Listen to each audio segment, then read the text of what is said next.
You are broke kwa sababu uko humble.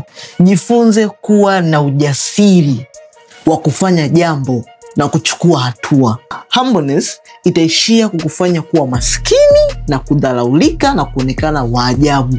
Kila siku toka umezaliwa umekuwa ukijifunza kwamba inabidi ukae chini usubirie mpaka zamu yako itakapofika, mpaka watu watakapokuja kuungana na wewe, mpaka watu watakapokuja kusema ndio sasa hivi ni muda wako sahihi wa kufanya jambo. Unapiga sana makelele, una kiherehere, unajikuta we ni nani. Lakini haya maswali haya ndio yanayowafanya watu waendelee kuwa maskini daily, kila karne, kila generation. Kwa sababu punde ambapo utaamini kwamba mimi ninafaa kuwa mtu fulani, hata kama wewe sio huyo mtu unayetamani kuwa, ulimwengu huu wote unaanza kurespondi kwako. Na kwa namna yoyote, kwa namna moja ama nyingine, lazima kuna mtu atakaye kuamini. Na hiyo imani utabadilika kuwa 200,000, 500,000, 1,000,000, 300,000, 500,000.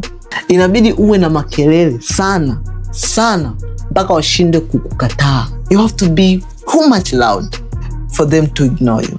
Hivyo ndivyo ulimwengu na dunia inavyofanya kazi. Ulimwengu hauendi kwa watu wenye vipaji sana.